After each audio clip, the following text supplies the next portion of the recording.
If you want to know the best spots to farm coins and copper ores in early game, you are in the right place. I've spent dozens of hours hunting and optimizing these 4 farming methods so I can give you the fastest and most efficient spots that will not waste your precious time. Following these methods will let you earn a crazy amount of 600 to 999 copper ores or earn a whopping 8k to 12k plus worth of coins per hour for your upgrade and buying needs. Like for example, the Shirahige compound, a spot that offers common bandit type targets, so you will be breezing through these guys easily. Find this camp in the southern section of the Yotei grasslands, and I pinned the location on the screen right now. Since this is one of the earliest spots that you can access, I will not require any complicated builds, so you can start farming copper and coins as soon as possible. But I do have few suggestions that can improve your runs, and the first one is the Heavenly Slash technique under the Katana skill tree. This unblockable technique costs 1 spirit charge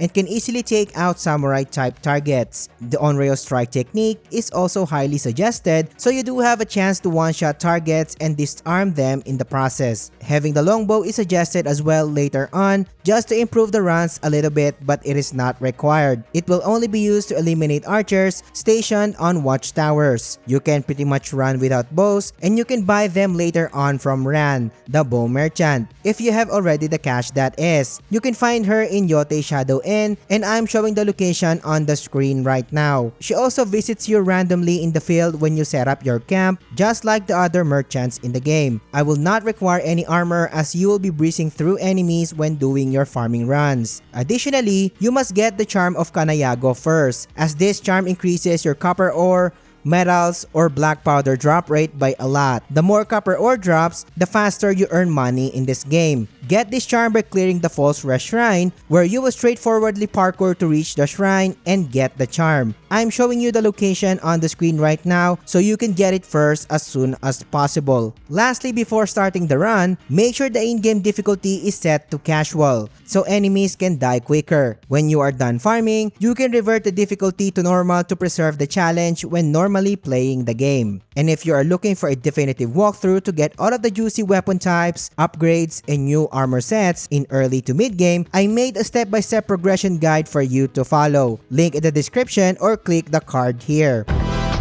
Start your actual method by blazing through the main entrance of the compound and taking out the first bandit guarding the entrance. Ignore the archer on the watchtower as he is harmless, and there are 2 bandits stationed near the campfire that you can take out. Get the drop and move on to the left side of the compound first from the main entrance. 2 bandits that we need to clear here, the one guarding the tent, while the other one is chilling near a campfire behind the tent. Head to the intersection of the camp and enter the next tent where the bandit is fixing his belongings. Take this guy out and get his drop, and head outside the tent from the other exit. The next target are archers that can drop coins directly, so breeze through them quickly. Go around the bags of rice here, and another enemy is hiding behind them that you can take out. Be sure to get the loot here, and the other archer unfortunately did not drop the mentioned coins. Follow the path here and notice that there's a samurai station near the watchtower. Use the Heavenly Slash technique and a light attack follow-up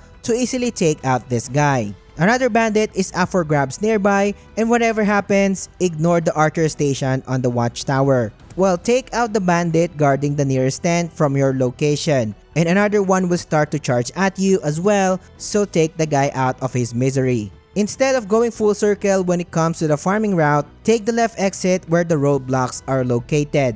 Take out the last target in this spot and head to the character menu, save your progress, and then restart to the last save point to repeat the run. Rinse and repeat. And yes, you still have the materials that you farmed in the previous run. Each run usually lasts around 2 minutes and 40 seconds and gives you 28 to 34 plus of copper ores and 33 to 55 coins per run. Do this method for an hour and we are looking at a 600 to 750 plus of copper ores and 700 to 1200 plus worth of coin per hour. If you are going to sell the copper ores after an hour of consistent farming, you are expecting 5k to 6400 plus coins per hour when combined with your raw money gains from the runs. If you're getting value so far, subscribe to the channel. Liking the video and engaging in the comments helps me more than you can imagine.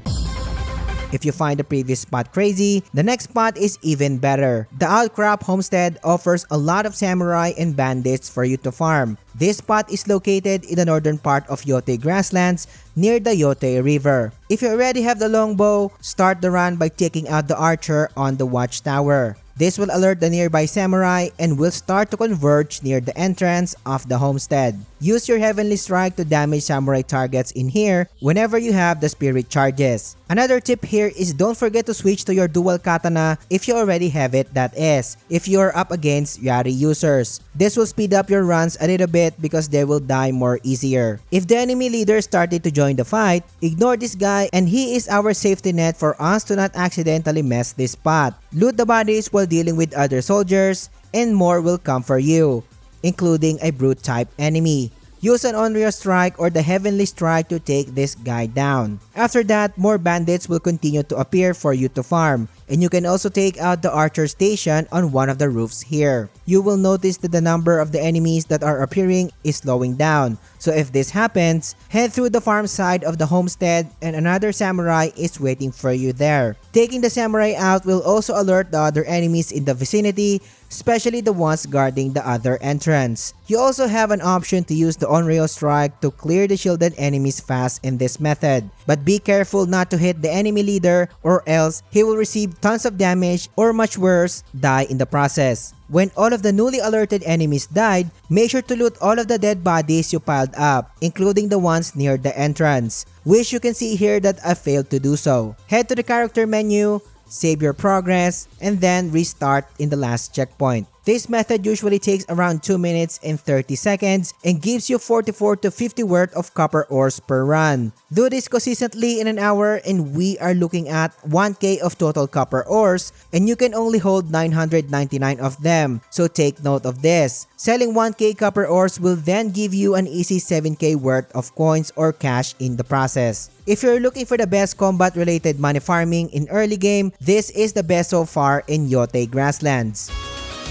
There is no doubt that playing the Zenny Hajiki minigame will give you the fastest coin or money gains per hour, especially if your aim is to just earn money and don't farm for upgrade materials. Find the Kotara Gambling Den in the southern part of Yotei Grasslands and I'm showing the location on the screen right now. Once you arrive in the location, speak to the previous owner of the gambling den and he will ask you to help him to take over the place. Agree to his term and the two of you will be engaged in a series of fights. Once the event is done, the gambling den will be liberated and you can now access the Zenny Hajiki minigame. Approach the previous owner and the Zenny Hajiki minigame tutorial will commence. I will be skipping explaining the basics of this minigame as the tutorial did a great job explaining it, but giving you my best tips and practices instead to win every round fast. Essentially, you will want to hit as many coins as possible and end the run in your first turn. The key of managing the force of your flicks is looking closely at Atsu's middle finger. Remember,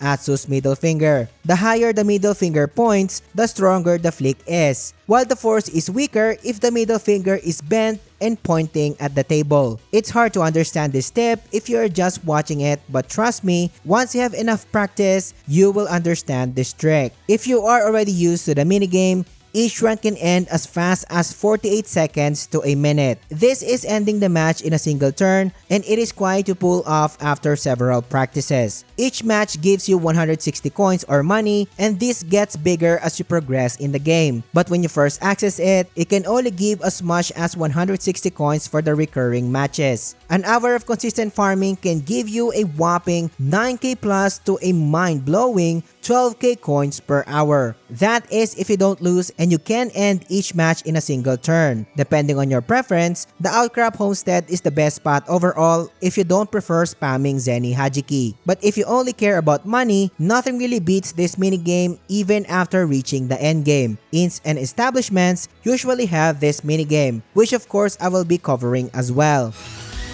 Bounties on the other hand can also be a source of quick cash. However, they are not exactly farmable. What I usually do is get as many as bounty as I can when interacting with bounty boards. So when I explore the landscapes, I will also have the chance to clear them out for quick cash. Use all of these spots to get as many copper ores for your early weapon upgrades or get rich really fast. But if you want the absolute best start possible with the best early upgrades, this video will guide you to get 6 weapon types, 4 armor sets, lots of sub-weapons, and fat stats to be overpowered early. Click on this video and I will catch you on the next one.